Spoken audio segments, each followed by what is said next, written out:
everyone, and welcome back to Oregon Conference Camp Meeting 2021. We are so glad that you are here, and I'm really excited about this presentation that we have coming up. Joining us today is Jim Reynolds. He is the president and CEO of Ultimate Mission, which has allowed him to travel all over the world and to deliver clean water to thousands of people. There's also something exciting that he's doing as well, is he is actually planting a church in Oregon City called Hills and Valleys Church on September 11th, 2021. So if you live in the Oregon City area and you were looking for a community of believers to fellowship with, I would highly recommend going to Hills and Valleys Church September 11th, 2021. Now, this last year has been crazy with COVID and wildfires, ice storms. My wife and I just moved to the area, and every time something new happens, people are telling us this is the first time they've ever seen something like this happen, the record high temperatures. So what better way to be prepared for what's next than listening to this presentation that Jim is going to give us. And before we get started, please join me in a quick word of prayer. Father in heaven, God, we thank you so much for the ability to be prepared. And God, I ask that you prepare our hearts and our minds, as well as the words that Jim is going to speak today, and that while we learn a lot, we can also learn to glorify you in the process as well. We pray these things in Jesus' name, amen. Thank you very much, Billy. I appreciate that, and I appreciate the plug for the Hills and Valleys Adventist Church. Yes, we are working to start that church plant, and oh boy, we're working so hard on that. But hey, I am here because, well, I was asked to do something about disaster response and disaster preparedness. Now, Ultimate Mission, what our primary purpose is, the reason that we exist is so that we can teach people to be missionaries. And you think of missionaries, and of course you think of going overseas, going to Africa, going to India, and that is part of the process. But most of the missionary work that is done right here at home. 90% of the missionary work done is done here at home. And so what we want to do is give you a little idea of how you can be a missionary today. Now, some people may be expecting me to go deep into the nitty-gritty of disaster preparedness and you know, we're going into bunkers and different things and moving out in the country. That's not where we're going. What our focus is today, we are going to talk about some of those things, but what our focus is today is how we make the disaster response a missionary program. Because I believe there's some huge openings for us right there. So I'm going to have one more quick prayer again. Dear kind Heavenly Father, Lord, I want to ask you to give me the words and to help people to understand what I'm saying in the way that you want them to understand them, to stand it, and to motivate people to move forward. I pray this in Jesus' name, amen. I want to start with a Bible verse, and it's Isaiah 51, verse 6. And it goes, lift up your eyes to the heavens and look upon the earth beneath. For the heavens shall vanish away like smoke, and the earth shall wax old like a garment. And they that dwell therein shall die in like manner. But my salvation shall be forever, and my righteousness shall not be abolished. That little word but is the biggest little word in the Bible. It's like Romans 6:23, right? The wages of sin is death, but the gift of God is eternal life through Jesus Christ our Lord. That word but just means everything in that statement. Same thing with this. It talks about the earth growing old like a garment, but my salvation shall last forever. And when we talk about disaster response, the salvation part is kind of what I want to talk to you about today. In 2020, as Billy was saying, I mean, we've seen some pretty wild things in 2020, didn't we? I remember I was in India when we started to hear about the coronavirus. Of course, India is right next to China, and so we were just next door neighbors to the coronavirus right there. And people were getting worried in India. Then I think it was February, I flew back after being a month in India, flew here, and everybody's talking about the coronavirus. And the last thing I did is in 2020, went to a church, it was a church planting convention in Florida, and that was the last thing I went to where we had a whole ton of people together. I come back home after that. It was about March 8th, and that's when, boom, everything shuts down, right? The whole world shuts down. The churches, the schools, everything. We didn't expect this. This was a disaster that we did not expect to happen. We were looking at other things happening, but boy, not this. And so we weren't ready for this. And so 2020 it started out that way. And then it went here in the Oregon Conference, we had the fires. Now the fires were pretty crazy. People were fleeing from the fires. Right here at the Oregon Conference, we were at a level 2 evacuate. Level 2 means that you got to have your stuff packed. You got to get ready to go. And I live here in Gladstone. So we were at a level 2. Level 3 means you're up, you're going, right? So we're at a level 2 right here in Gladstone, and things are getting pretty sketchy. I mean, we have fires on the other side of the freeway. We had fire on the other side of the Clackamas River. I mean, it was pretty sketchy right here. And then Oregon Conference did something that I was really super impressed with. And I don't work for the Oregon Conference, so there's no reason for me to butter these guys up. They're not going to hire or fire me either way. But they opened up the campgrounds for the people that were fleeing from the fires. That was amazing that they would do that, and then to have all these people come in, because that was a lot of work. It took a lot of volunteers to look at that program, to manage that program, because we had 170, 180 trailers that came in here, and all the people coming in. We had donations of water and food, and we hooked them up to electricity. We hooked them up to the sewer and the water, and we basically gave these people the foundation they needed to feel safe and secure. I'm really proud of our church for doing that. And not proud, and in the pride in a bad way, but pride in the good way, that it was like, yes, the Adventist church actually did something for the community that was just tremendous. Now, I was one of the many volunteers for this. And during this, what my job was as a crisis counselor, was to go door to door in these trailers. And I would go door to door, and I would talk to people, and I would try to get them hooked up with the resources they needed, like for FEMA or for Red Cross or for some of the other things that they had going, that the county had going. So we would get them hooked up with these things. But mostly what I would do is I would listen. I'd sit and listen to these guys talk. And here's where disaster response really makes sense. Because it gives you the opportunity, to be the hands and feet of Jesus. It really does. As you're sitting there and you're listening to people's worries, their cares, they're worried about their kids, their property, their animals, or what else that's going on during that fire. It just gave me a chance to talk with them, to build a relationship with them. And I will tell you that it was amazing, some of the things they told me. They were so appreciative of what we were doing as Adventists, as Christians.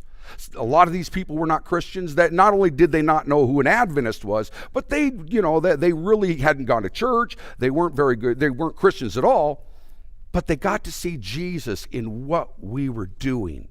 And it was an amazing experience. Matter of fact, I do work all around the world, different ministries all around the world. But that last summer was one of the most effective ministries I have ever been involved with. It was incredible, and people were just telling me how thankful they were that we were there for them. Now, did we get a baptism out of that? I don't know. And I don't care. I mean, it would be nice, sure, it'd be great if somebody came to Jesus out of that. But here's the thing with disaster response, it isn't about whether you get baptisms.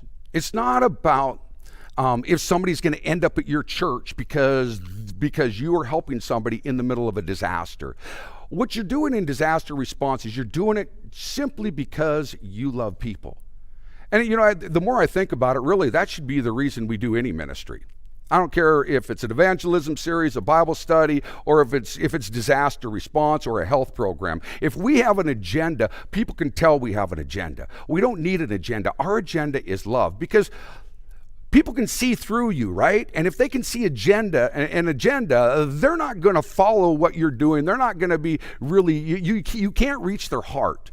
The only way to reach their heart is so if they can see completely through you, if you're completely transparent, because when they can see through you, they can see Jesus Christ. And that's when ministry really begins to work.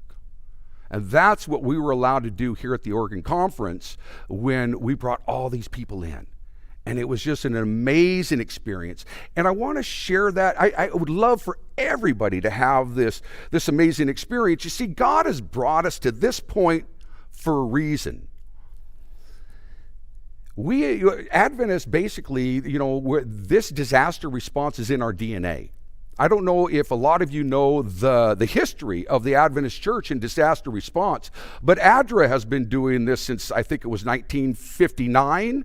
ADRA's been doing disaster response for over 60 years in 118 different countries around the world. And then in 1969, Hurricane Camille hit Florida. It was one of the few Class 5 hurricanes to hit the mainland of the United States. And all these different groups went to help out after this hurricane. And Adventist was one of them, and Catholic Charities, and Red Cross, and they're all going there in 1969 after this huge hurricane. But the problem was that all these entities going there were duplicating what each other was doing. They were duplicating this, and they were missing some of the very important things that should have been done. And so in 1970, the Adventists got together with 7 or 6 other organizations. We were one of 7 organizations to get together and put together what's called VOAD, Voluntary Organizations Active in Disaster. We put together this group with 6 other entities. Right now, there's over 100 groups in this, but we were the first original ones to do this with these other 6 groups. Now, you think about it, FEMA didn't start till 1979. Right? Jimmy Carter signed FEMA into law in 1979. So 9 years before FEMA ever got started, the Adventist church was going around the United States to these disasters. We have been to almost every disaster in the last 50 years here in the United States. I am telling you, this disaster response is in our DNA. We know what we're doing. We're good at this. We've got a lot of help. I mean, Adventist Community Services has all kinds of resources for disaster response. And there's a reason God brought us to this place. You see, disaster response, I equate really the same as our health message. And really the same as the gospel message, because when you boil everything down to its most basic element, when you boil it down to what we're really trying to do, what we're trying to do is help people find peace. And Jesus is that Prince of Peace. When you help people find peace, whether you're in a health ministry and you're helping people get rid of heart disease and diabetes or high blood pressure, right? You're helping them find peace. When you're doing disaster response and people are coming in from the fires or from any other disaster and you're giving them help, you're helping them find peace. And anytime you're helping people find peace, you are helping people find the Prince of Peace. You are helping people find Jesus Christ. Whether you're handing them a Steps to Christ or any other book or not, you are being the hands and feet of Jesus. This is an important ministry. It's a hugely important ministry. I believe it's just as effective as the health ministry, which, is not the left arm, right, of the gospel. It's not the weak arm of the gospel. It's the right arm of the gospel. It's the strong arm of the gospel. This is what works.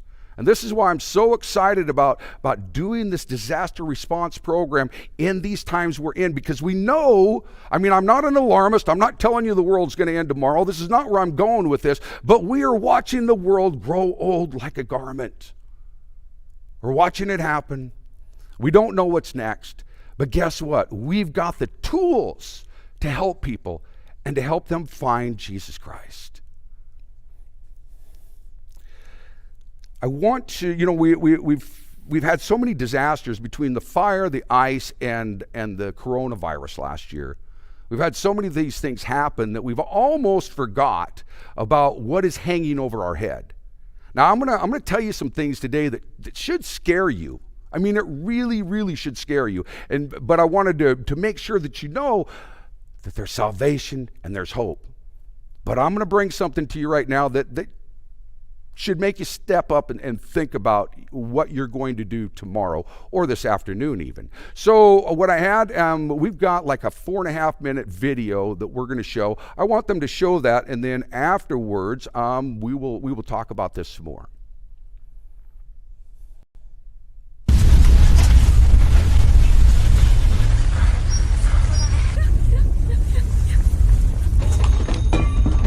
All right, I'm gonna go under the desk. March 11th, 2011. A magnitude 9.0 earthquake strikes Japan. Oh my God, the building's gonna fall! Tsunami, yeah, we're leaving. Where do we go? Go to the hill. Where do we go? Half an hour later, a massive tsunami slams the country's northeastern coast.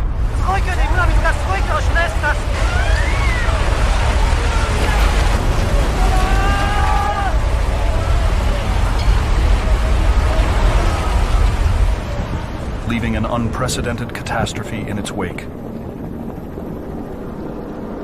This is the story of the earthquake and its deadly aftermath, as captured by those who lived through it.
Very scary one.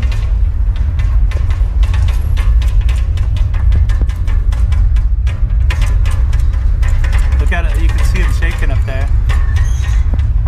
Holy crap.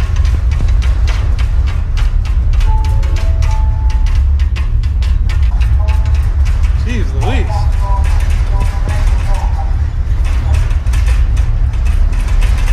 I've never experienced anything like this.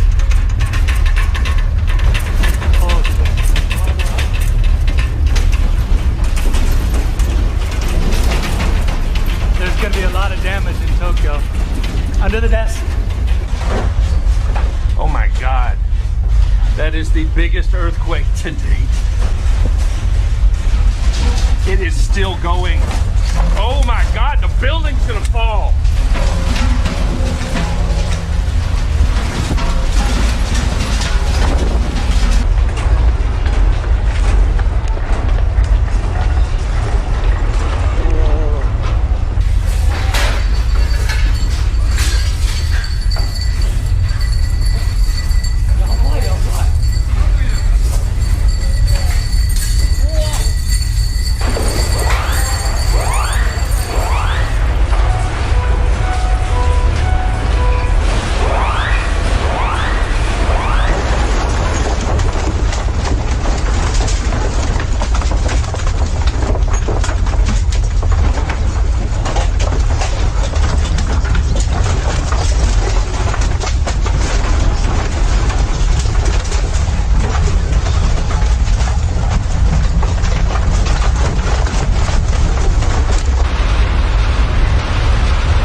Now, there's a reason that I showed you this video about Japan in 2011.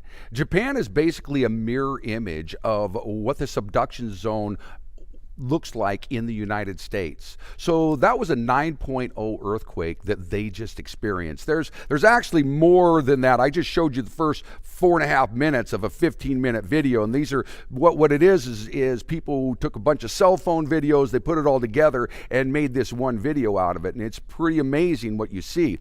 And the 9.0 earthquake that they had in Japan is what they're looking at having here on the West Coast. And so to look at what they went through, and remember, Japan is used to having earthquakes. Japan has all kinds of earthquake, retrofit, earthquake, seismic construction done so that their buildings work really well, right? Us, yeah, not so much. And so let's look at some of the stuff that we're dealing with here.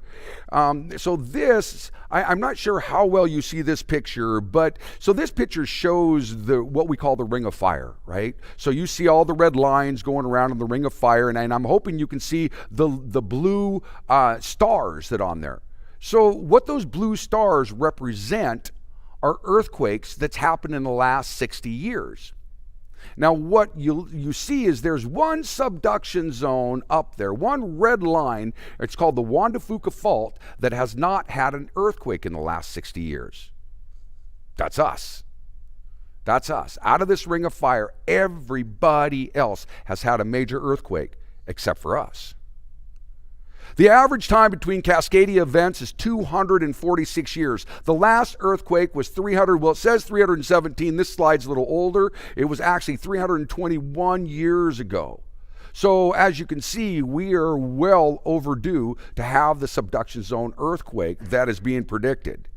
Like I said, with coronavirus, with the fires and the ice and everything that happened last year, we kind of forgot about this. And I remember talking about this before 2019, and I was really having a hard time getting people to sit up and listen. But I'm hoping after what we've experienced last year, we'll get a few more people saying, okay, we need to do something, right?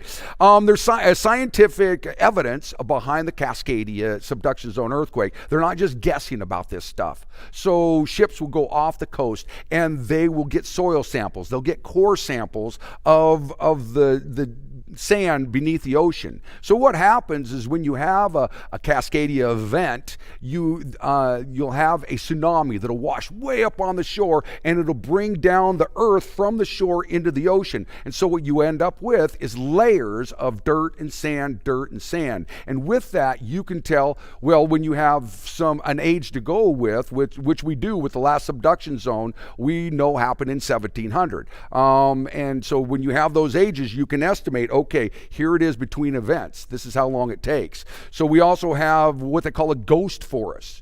So trees that have died along the coastline. There was an orphan tsunami in 1700 in Japan, right? So why do they call it an orphan tsunami? It's because there was no earthquake.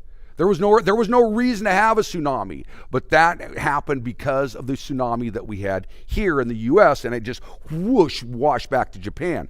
That's a big tsunami, right? That's a big wave. And then the other, of course, there's many Native American stories about villages that were there one day and gone the next. So we have all this evidence pointing towards these subduction zone earthquakes that have happened in the past and happened at these different intervals. Here is a map of what they figure the ground shaking is going to be like. And you can see the dark red line running probably, the coastal range basically is where that line is running. And then the lighter that is going up to I-5 and past I-5. But even in that, and I'm hoping you can see it, there's some darker areas amongst the areas, right?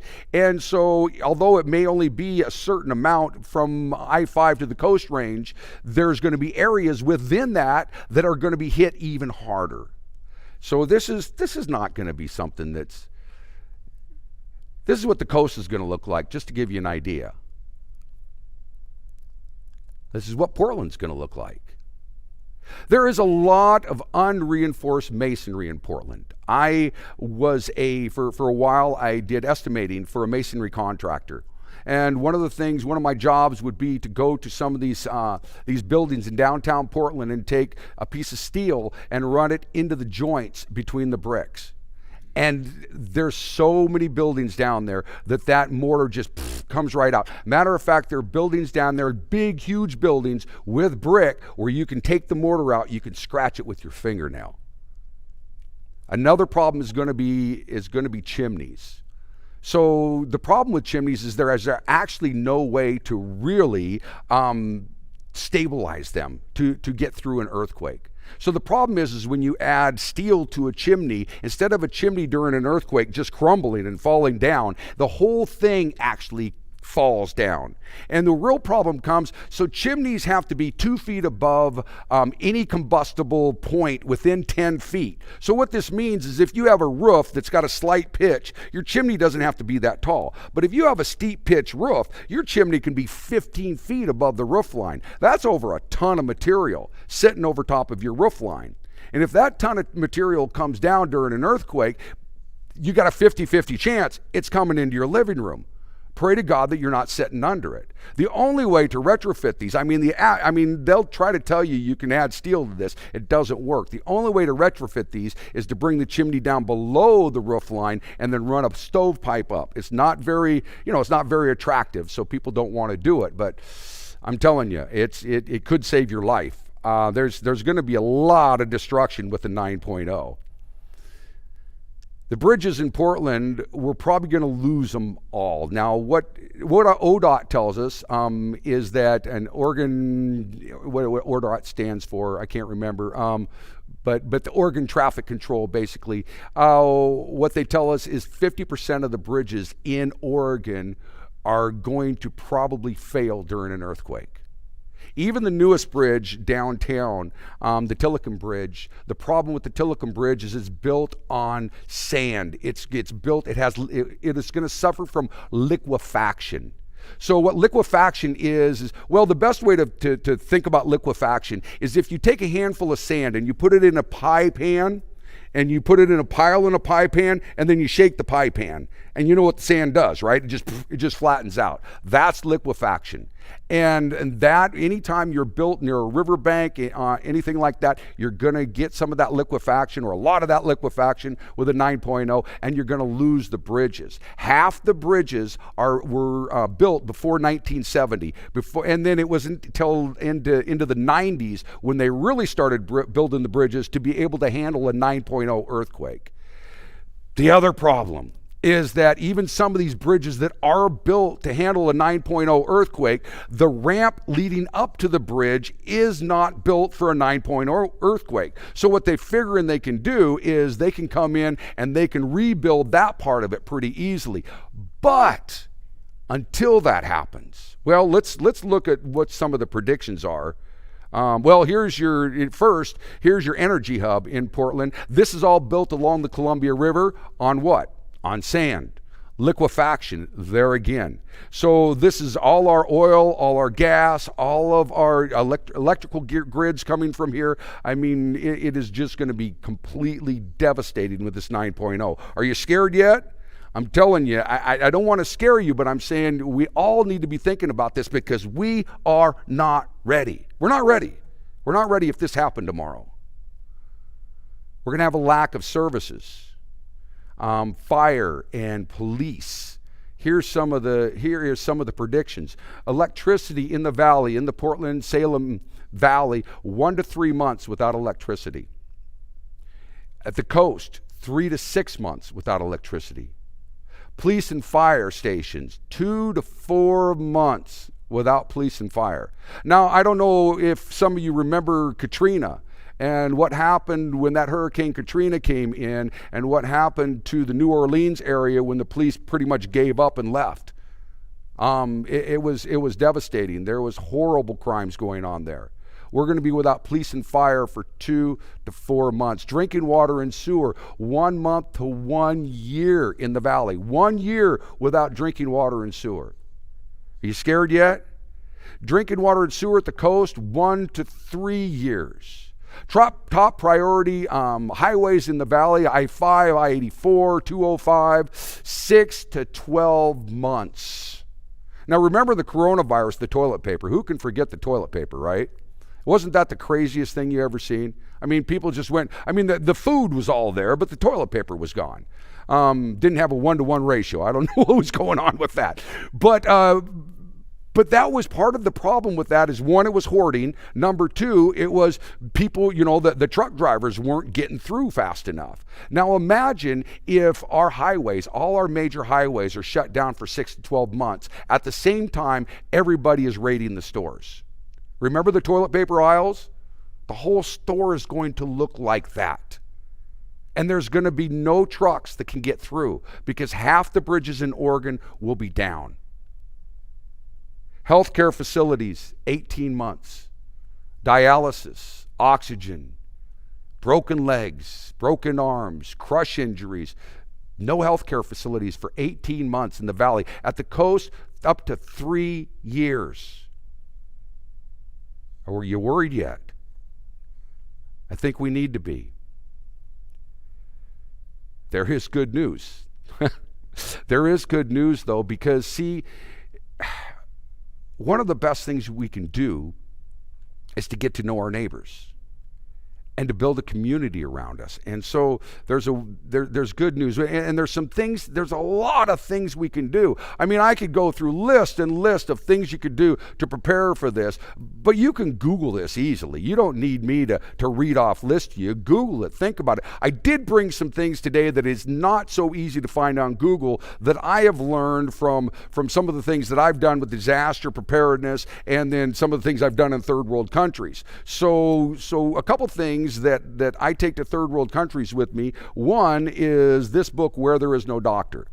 Now, you're not going to be able to see, I don't know if anybody in Google is going to tell you about this, but if we don't have hospital or doctors or anything like that for 18 months, what this book does, and you can get this book on Amazon for like $17, and it's Where There Is No Doctor. It's by Hesperian, by David Warner, and you can get this book for $17 on Amazon, and it will tell you how to treat a broken bone, how to treat a dog bite, a stabbing, a poison, a snake bite, dehydration, high blood pressure, a heart attack. I mean, just about anything you need to know. If there's no doctor, this will show you. It'll even show you step-by-step instructions on how to deliver a baby. And we have had women in India deliver a baby using this book. So it does work. Matter of fact, I take that book with me when I'm going camping, if I'm going on a road trip. It's a really great book to have with you.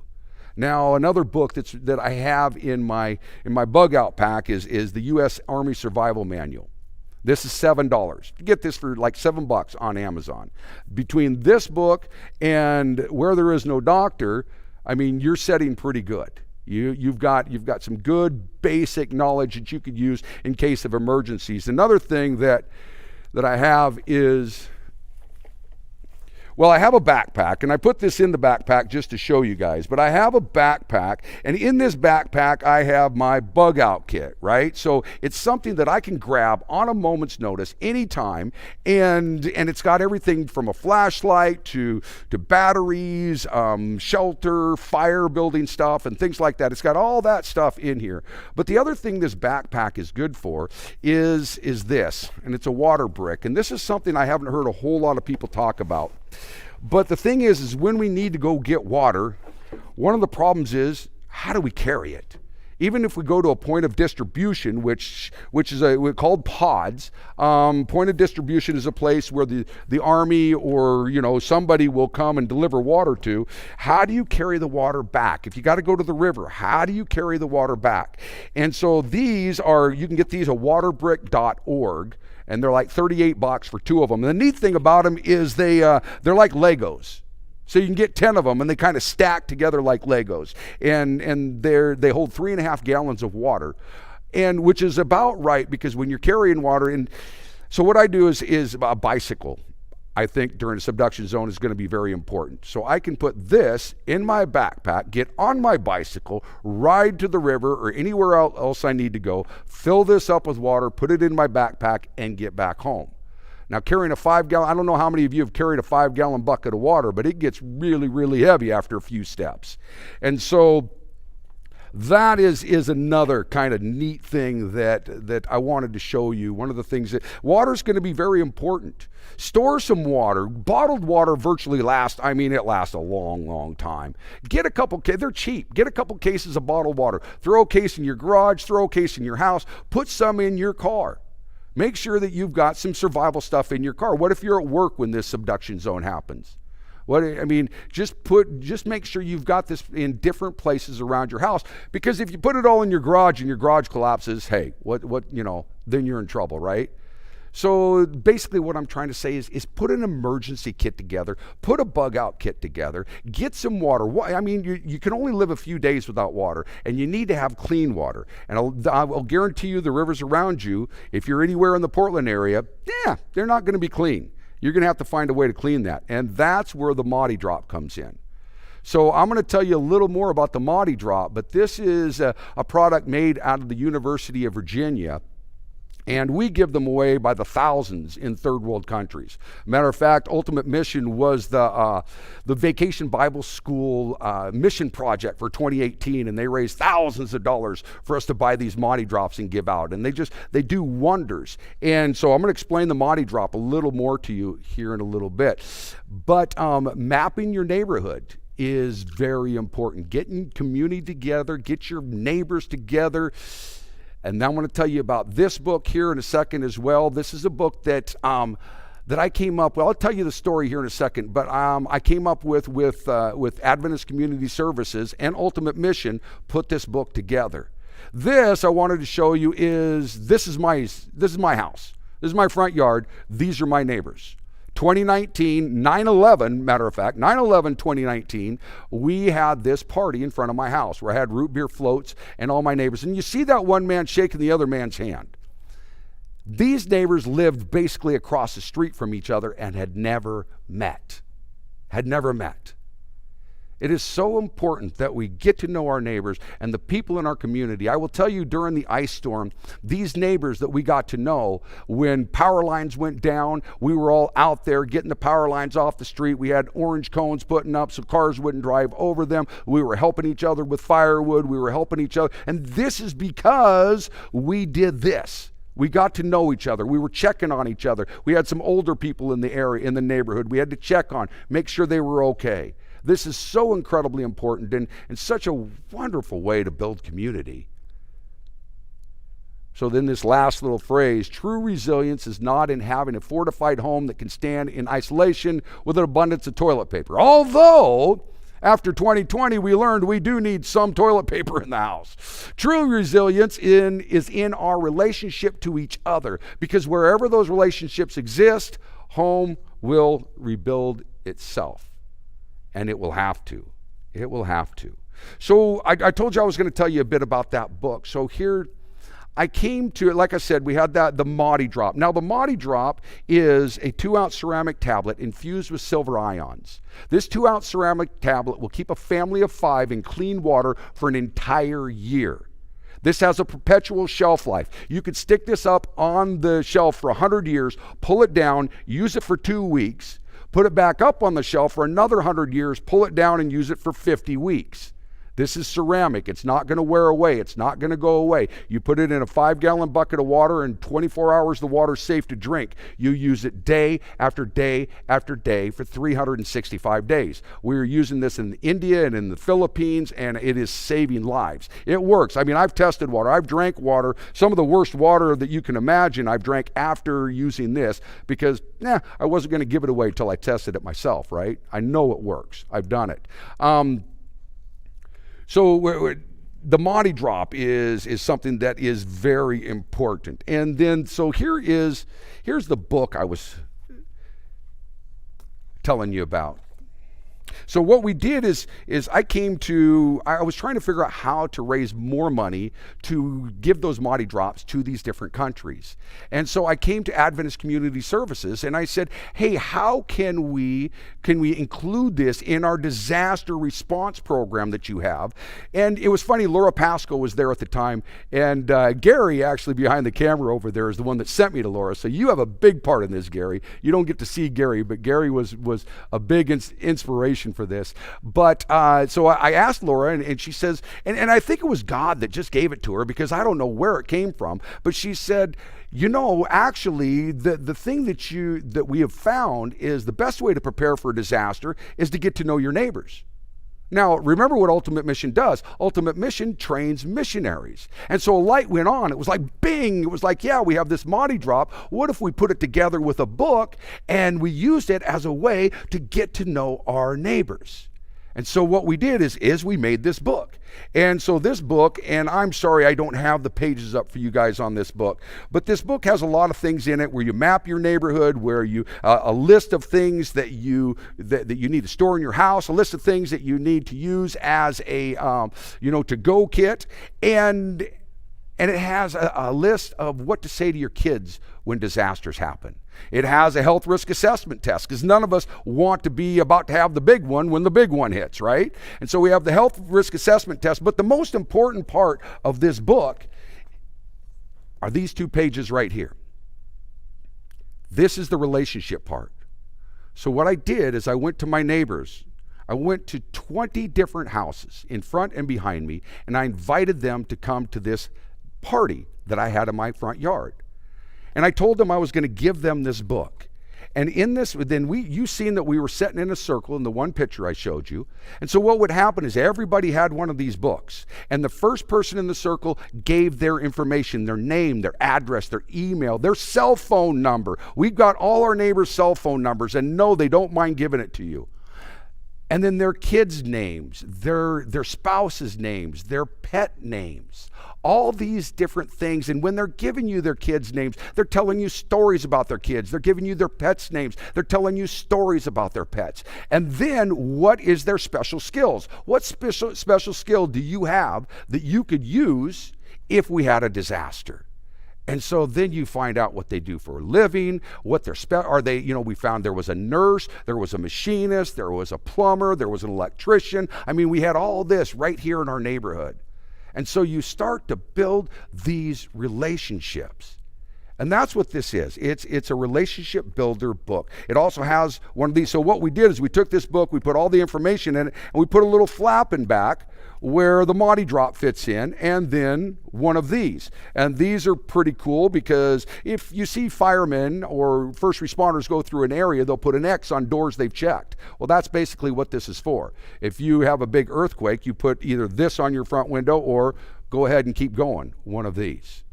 So, I mean, this book has a lot of cool things in it, and we came up with this. And what we do is we go to churches here in the Pacific Northwest, and we run programs where we'll do a training program. And then these books, we sell these books. Right now, we have a very low price for these books at $75. Basically, I mean, just close to selling it for what we have to pay for it. But we're making a little bit. But the thing is that little bit goes to buying water, these Maudie drops for third world countries. But there's free things you can use too. I'm not trying to sell my book here, but there's free things you can use too. But I just haven't seen the effectiveness of them as much because they don't have the Maudie drop. The Maudie drop is really what costs, but that is special. It's unique, and we got 50% of our neighbors to come. I mean, I want to ask any other marketing expert in the world how you could advertise anything and get 50% return. It doesn't happen. But with this, it's as easy as giving homemade cookies to your neighbors. It's just something very, very simple to do. So the other thing I want to talk to you a little bit about is Neighborhood Night Out. It's the first Tuesday in August. Small towns, especially small towns, big towns usually have something for a neighborhood. It's a national program. You talk to the fire chief in your area, and you can be part of Neighborhood Night Out. Your church can be part of Neighborhood Night Out. And this is a way for you to get into your community. And it's just such a phenomenal way to be part of the people around you and to kind of open up the walls of your church and let people in. Getting connected to police and fire is very important. The police station, the fire chief, I mean, they love when people volunteer for this kind of stuff. And remember, as Adventists, this is in our DNA. We know what to do. The conference knows how to help you. We know how to take care of this disaster response programs. And so yeah, I would encourage you to volunteer and to have these neighborhood parties at your house. I think I'm about running out of time, Gary. I just can't really tell where we are on this. It looks like the time stopped, so that means I should shut up. But so we still got time? Okay. All right.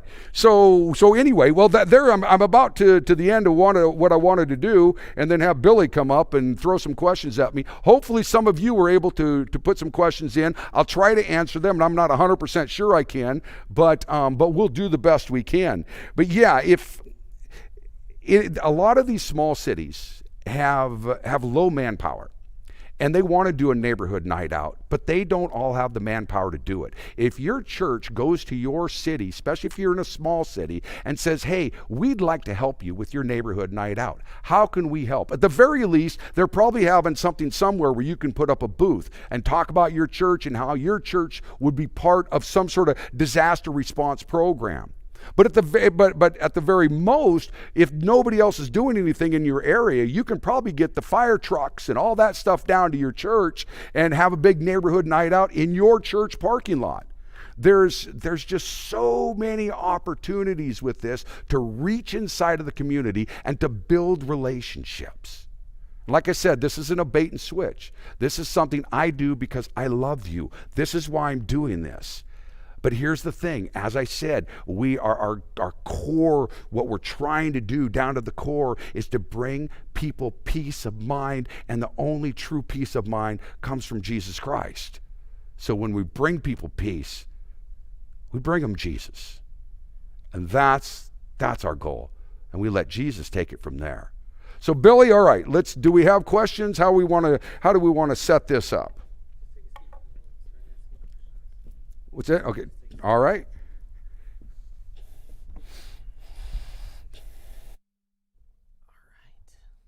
Thank you, Jim. I will say that I am scared, but I have hope as well. Yeah, so absolutely. Yeah. We do have a few questions, and I have some of my own as well. Something I want to start off with is just reminding the people at home, if you are watching live and you do have a question, just shoot it our way and we'll make sure that Jim can answer it. And if he can't, we'll make sure to look it up for you too as well. So one thing, I've been hosting the 11:30 hour. This is my third day now. And there's a theme coming up over and over again, and it is sit and listen. And you had mentioned that earlier in the beginning of your presentation. What are some ways that you have found to be able to sit down and listen to your neighbors, and how has it benefited you in your community outreach that you have been doing? That's a good question. There's an acronym I use at our church. So the Hills and Valleys Church isn't like a normal church. We don't have a sermon. And what we do is we sit around and we read Bible stories and discuss them. And what we have an acronym that we try to give each of our facilitators is WAIT, which stands for Why Am I Talking? Oh, I like that. And so, that is one of the biggest things you can do is ask powerful questions. Ask open-ended questions. What, why, who, where. Be careful of the why, because that can sound, get people defensive. But ask open-ended questions and listen, and actually listen. I mean, actively listen. Look them in the eyes, and nod, acknowledge what they're saying, and remember what they're saying, and then use that to ask them more questions. And I will tell you, the most powerful thing you can do is to listen.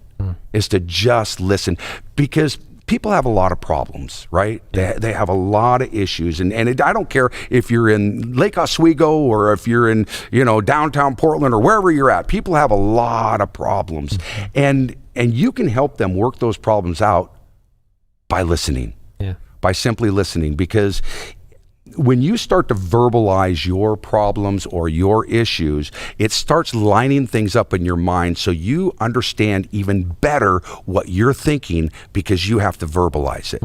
Listening is just, it's an incredibly powerful tool. I have used this listening model in Bible studies, in just about everything I've done. I'm not using it right now very well, but That's all right.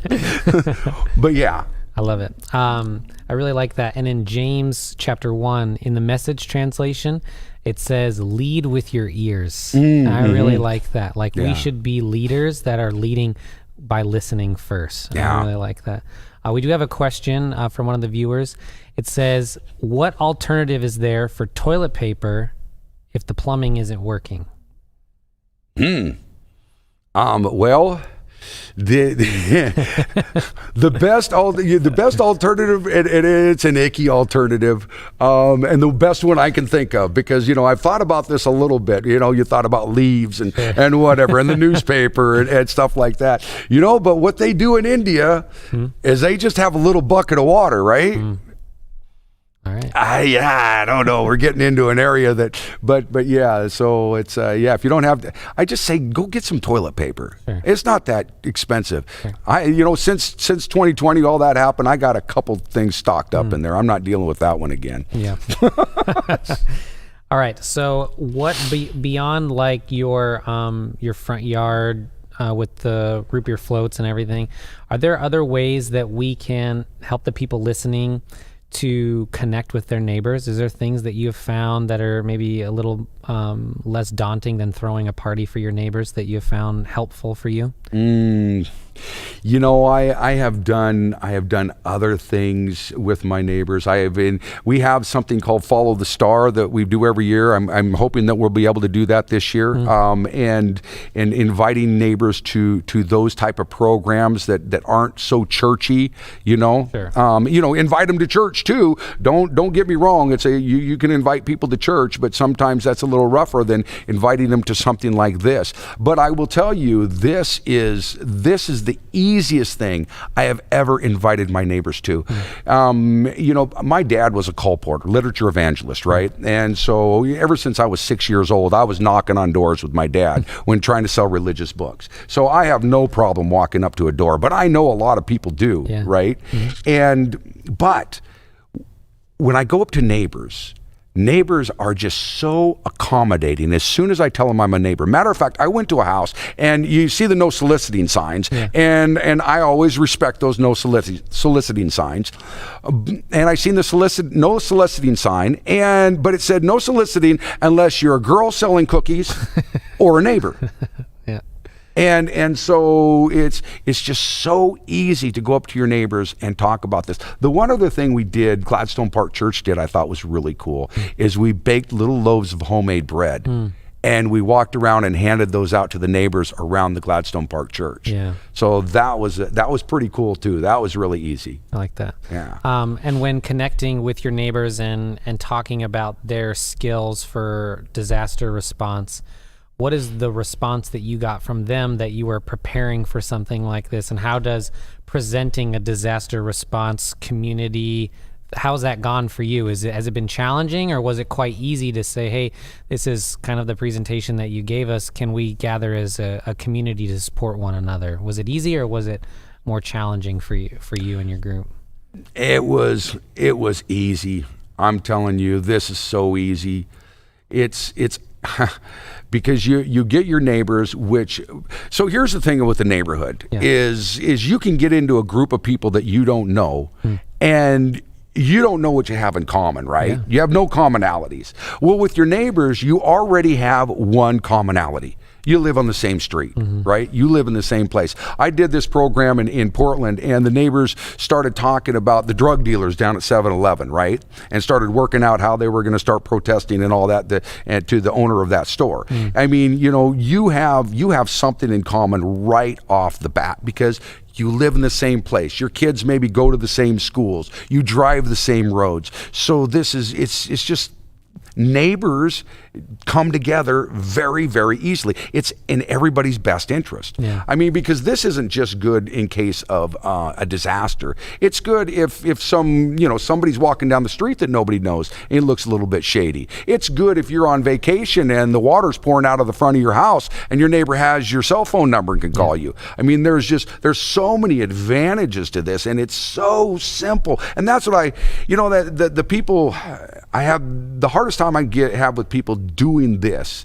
is getting them to step out of their bubble and to go talk to their neighbor. Go talk to somebody they've never met. Go knock on a door that they've never been to. It just seems scary.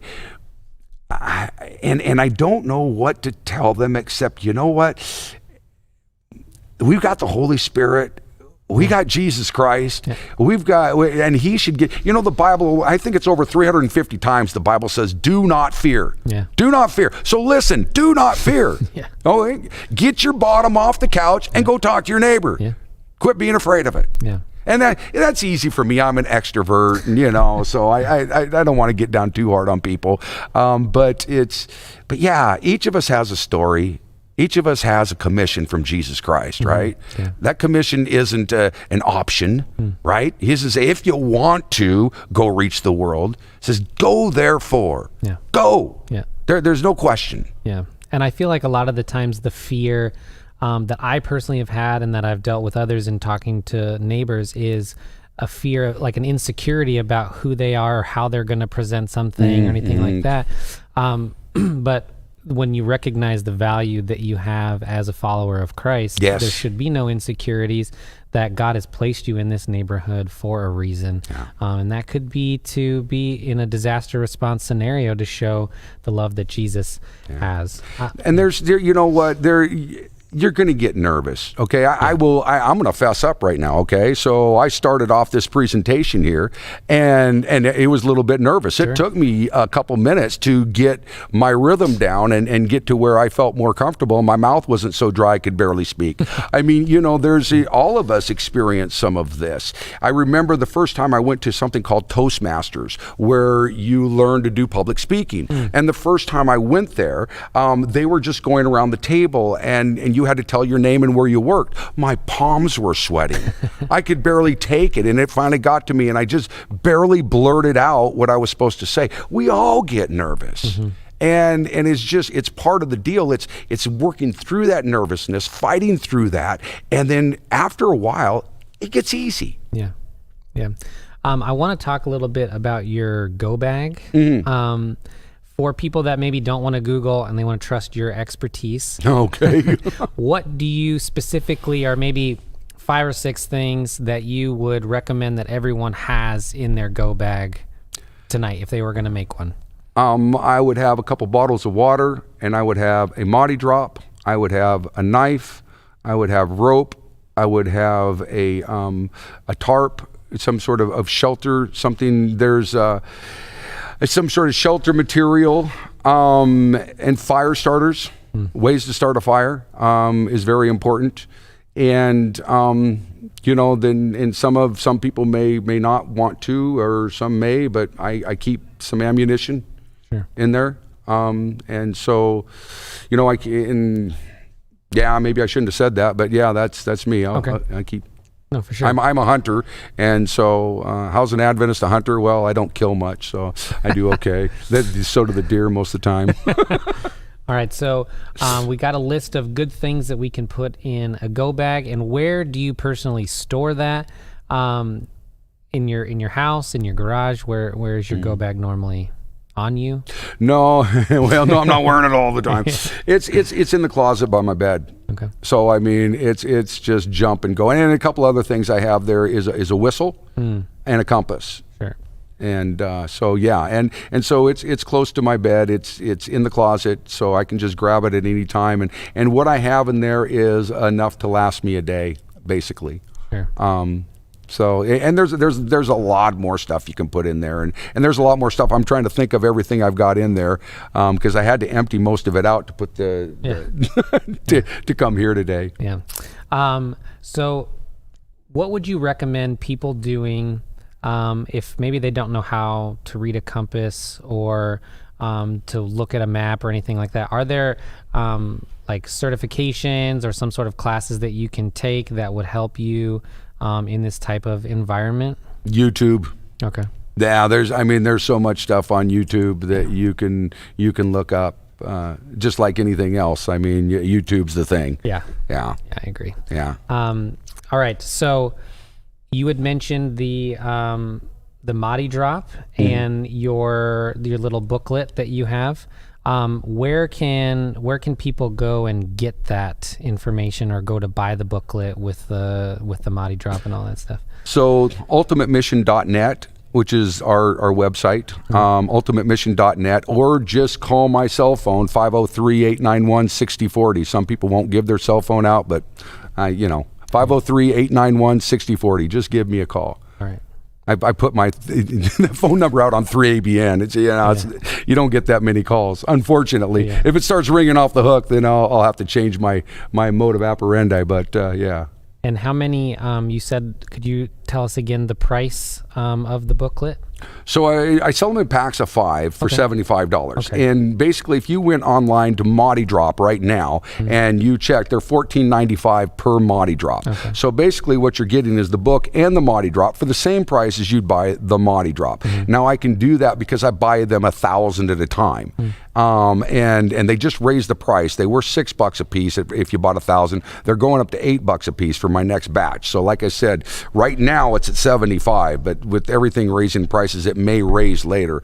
But yeah, I try to keep the price because it's a ministry. It's a mission. I'm not trying to make a bunch of money, but we got to pay for things, and I'm trying to raise some money to pay for what we're doing in third world countries, which is a pretty cool thing. Will you share a little bit about that? Yeah. So what we do in India is we take medical teams to India and we train Bible worker wives to be medical missionaries. Okay. So we have a partnership with Gospel Outreach, and a lot of you know that Gospel Outreach has, I think they have, 1,500 Gospel Outreach workers in India.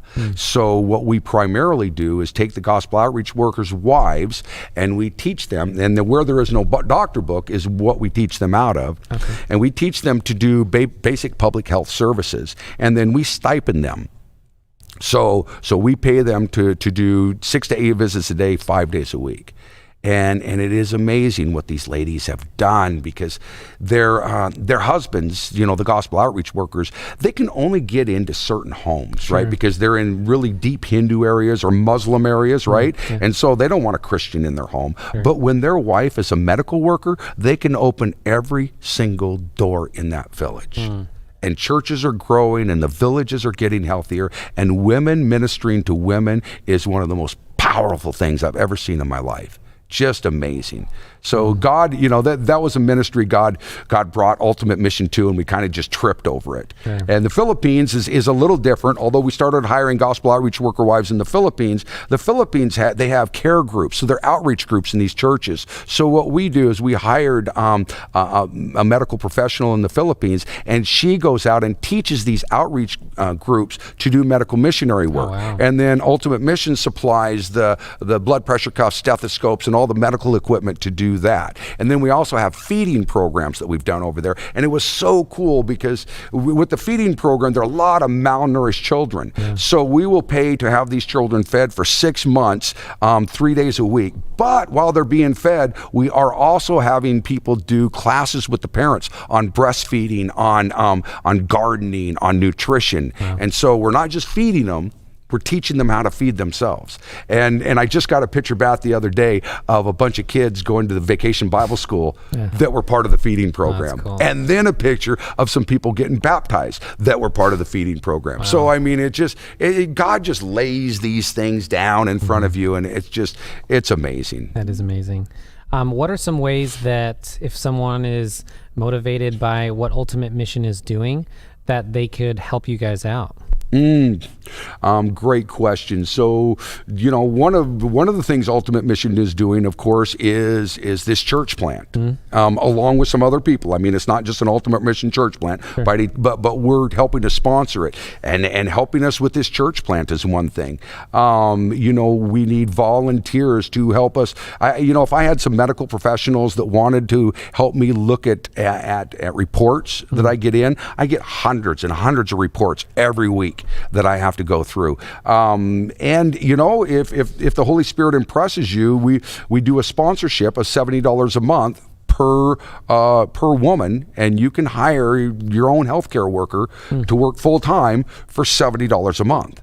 And so that's and then of course any donation, I don't care if it's $5 a month or $5, any donation helps, because we're just trying to reach out into these countries where in the unreached areas, the 1040 window, and the health work. I mean, it's the right arm of the gospel. It works. I mean, especially, it's tougher in the United States. I've done some health work here in the U.S., and it's a little tougher here. But I'm telling you, when you're over in those countries with so many incredible needs, that health work just really, really hits the spot. Yeah. It is amazing. That's awesome. You're doing great work. And if you are inspired to help, please help Ultimate Mission and Jim in any way that you possibly can. We do have a question here. It says, are there any recommendations for ways to communicate during natural disasters? As we found out and we knew from before, one thing that you will find is your phone will go dead before your texting will. Yeah. Okay, so one of the things you want to do is you want to have a power source. I've got a power source at home that will charge my phone probably 20 times, right? So you want to have some sort of power, some sort of battery that you can keep your phone going, and then you can text. But one of the things we're doing in Gladstone is I'm part of Gladstone Emergency Management. Okay. And one of the things our church did, that church plant in Oregon City, by the way, the first thing we did is we got a hold of the fire station in Oregon City, and we're trying to figure out how we can be part of their response team. Oh, cool. So, and here in Gladstone, I'm part of Gladstone Emergency Management, and we're setting up a place where our church members can volunteer. We're taking volunteers, and where it'll be the spot where people can come to for information. So if you're in the Gladstone area, you want information, you go to the community center on Portland Avenue, and we will have that staffed, and you can get your information there. But there's ham radio, there's things like that, and ham is a whole nother object. But it's going to be tough. I mean, if things go down, texting is about. We found out during the ice storm that there was a lot of communication that we could not do, and that was one of the reasons for putting up this resource center that we're going to be putting up in Gladstone. And so, you can get into these things with your fire department, with your emergency management people in your city. Is you can volunteer to be part of this, and then you get your church members to volunteer to be some of these volunteers and work with the other volunteers in the community. So it's not just as if you have a disaster, but you're working with other people of like-minded, that love to volunteer, that love their community. And wow, what a great opportunity that is to share Jesus. Yep. There's just so many ways that this works. Yeah, and I like that you were bringing that up. I had a conversation with someone yesterday about what we were going to be talking today, and they had mentioned that, and you brought this up with Gladstone during the fires, that Laura Pascoe had built a relationship with the Salvation Army that made the transition for opening up Gladstone even more of an option. So it's kind of like proof in the pudding, right? That what you're talking about is, as we build relationships, we will be more prepared in case something does happen to communicate together, and it's a bigger scale rather than just maybe your neighborhood. But it's just more proof of what you're talking about is something that will benefit a ton of people, and an opportunity for that moment to share Jesus with someone else. Yeah, I mean, I had the police chief ask me the other day about why Adventist for vegetarians, and then I got to, go through some of that stuff. But those questions come up, people are wondering, and what's up with you guys? But you never get those questions to answer if you're never in front of these people. Yeah. And you got to be there. You got to be listening. And if you're never, I mean, if you're in your own little Adventist bubble and you never get out of it, you're not able to do the job Jesus gave us to do. Yeah. You're just not able to do it. Yeah, I'm with you. All right, so before we wrap up, a question I'd like to have you answer is, so we're listening to this, someone's listening to this, they want to get prepared, right? Give them the 3 things that they should do as soon as possible to be prepared in case something does happen. So, water. Okay. Get yourself some water. Put some water in a good spot, and find a person that lives outside of your area that all your family can connect with. Somebody that lives in a different state, and something like that. And then that is the connection person, because sometimes when there's a disaster, your phones won't work together, but they may be able to call out of state. And so that person can be the connection point for your family to relay information to. Okay, I like that one. Yeah. And then, get to know your neighbors. Yeah. That would be the 3 I would say. Okay.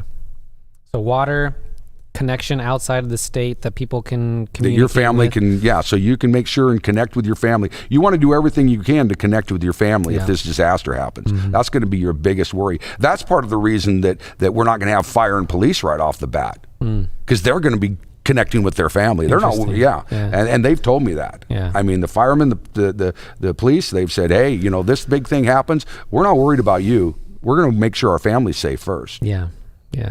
And then the last one is just connect with your neighbors. Connect with your neighbors. Yeah. Connect with your neighbors. I mean, it's the biggest thing you can do.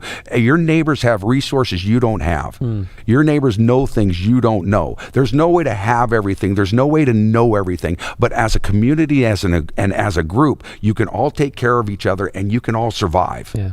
But you've got to get to know your neighbors. And there's so many good reasons for that. Yeah. I mean, we're told to know the spiritual, condition of all of our neighbors. And we should know that spiritual condition. And I want to tell you, after the coronavirus hit, after this, we did this in 2019, coronavirus hit in 2020, I went around and talked to each one of my neighbors that was in our party, and I was able to listen to them, and I was able to pray with them. There's no way that would have ever happened if I wouldn't have had that. And there's my neighbors, there's a bunch of those people that are getting invited to our church on our church opening. Very cool. And that's not the reason I did it. We've got the relationship, before that. I mean, we've got a year of relationship before I'm going to invite them to a church. But I've been talking to them. I've been praying with them. I've been working with them. And I feel comfortable to the point right now that they're not going to take that the wrong way if I invite them to the church. It's just another thing Jim's asking, if you want to do. Yeah. Well, Jim, first thing I want to do is say thank you for sharing. We just met before we jumped on here, and I can feel your passion for Jesus, for mission, for other people. And I had never in my life thought about mission, knowing your neighbors, and being prepared for disasters. So I learned so much today. So thank you so much for coming on and sharing and being transparent and vulnerable during our conversation as well. Oh, praise God. Thank you for being a good moderator and question giver. So, And if you liked it, check out Ultimate Mission. And if you would like to help Jim and his group in their church plant, and also just in spreading health and clean water to the world as well, please, we ask you and encourage you to do that. Thank you for tuning in, and we have much more coming, and have a wonderful, wonderful day.